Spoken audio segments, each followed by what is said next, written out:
So I'm actually doing a live stream that is not about my pathetic life. Instead, it's about international affairs. Which, by the way, like, I was interested in geography and pretty high-level intellectual stuff as a child. So I got to be so smart because I was a voracious reader of, like, stuff that was way beyond my years. But the reason I was like that actually was because I was trying to escape my sad childhood.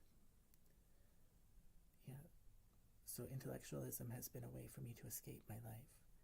But that stopped working for me quite a few years ago now, ever since I finished my master's, I suppose.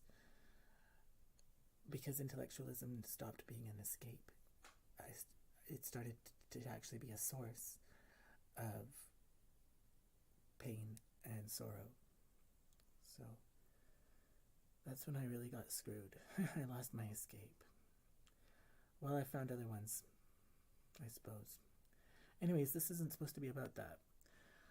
Just briefly, I saw the headline about, well, J.K. Rowling, she's been in the news lately for just saying blatant truths about gender and sex.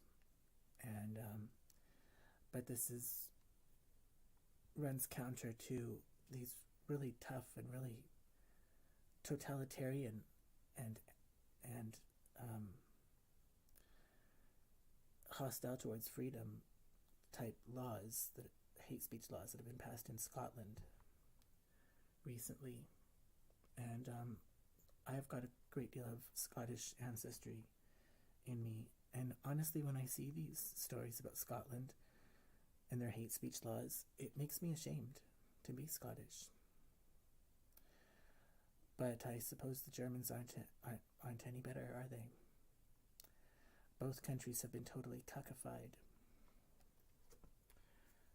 And it just makes me think, because the same media that's going on and on about hate speech is the same media that's pushing for World War III, nuclear war with Russia.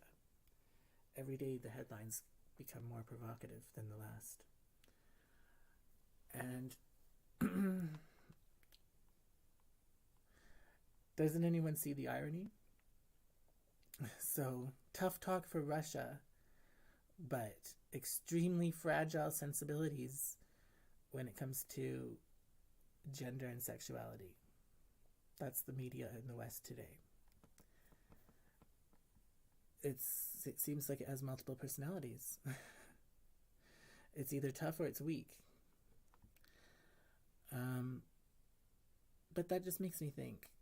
Like, when I always talk about these things, I always say, well, we don't want to have a war with Russia. Of course we don't. We don't want to find out who would win that war, because it would mean the nuclear destruction of humanity. So I don't really think very much about that. It's just not something I even want to happen. So I don't think about beyond that. But let's just think for a minute. If I had to bet money, who has the bigger nuclear arsenal and who is better positioned to win this war, if this does come to be a war directly between NATO and Russia, my money would be on Russia. My money would be on Russia. Even though on paper they are the underdog, they have less money to work with, but they've also got a great deal of internal resources where they don't need money for. But no, my money is on Russia because the West looks weak. The culture and the people of the West is very weak sauce. I mean, a country that a group of countries that can't even face the truth that there are two sexes thinks that they're going to win in a nuclear confrontation with Russia. No, they're not. No, they're not. No, they're not. Not only because it goes against God and just like basic truisms of reality. You can't be that detached from reality and still think you're going to prevail, even in something that's not related to it. So the sheer detachment from reality makes it, in the West, makes me think Russia would be more likely to win in this war. And not only that, but the people of the West are weak. They're very, very, very weak dispositions. If they need to be protected from words, how the hell do they think they're going to deal with fucking bombs? So I just think it's pathetic. And, the West brought this all on itself. They're doing this because they're financial. Like, why? Really, let's peel it back, right? Like, they're trying to get a vassal state that's always been connected to Russia to peel it off away from Russia and have it be allied with the West. And this would be Ukraine. But why are they doing that? Why are they so threatened by Russia? I mean, yes, Russia has the richest country in the world because it's the biggest country and it has the most natural resources. But that's always been the case. The West used to be able to hold its own against that. And now it can't. Because it has fatally ruined its financial systems. Basically, rich people in the West have just been out of control. They could not face any negative consequences. They had to game the system so that assets and real estate kept going up in value no matter what happened, on paper, no matter what happened. And, they could get away with that to a point. To a point, they could do that without damaging their system.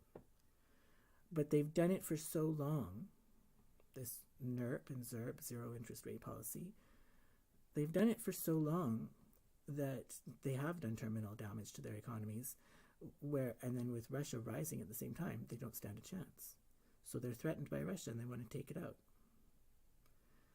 Okay? But they brought that on themselves. Because they could not say no to the endless greed of the propertied class, the richest people of society. That's basically what's causing it. So how pathetic is that? How pathetic is that? And just another reason to hate rich people. They're destroying the world.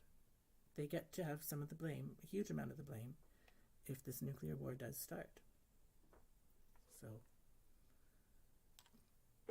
rich people who have stood by and gained from real estate and other assets, stocks, and just been happy to sit on their asses and do nothing while their assets go up in value, and decry and scream murder against any policy that would help those who do not have assets, even if such people may be working their butts off. Yeah, those people, they're not only greedy and partly responsible for the degradation of Western society, they could ultimately be partly responsible for the ruin of humankind itself if this nuclear war starts. So if that's you, you know who you are. Shame on you. Shame on you. Pathetic.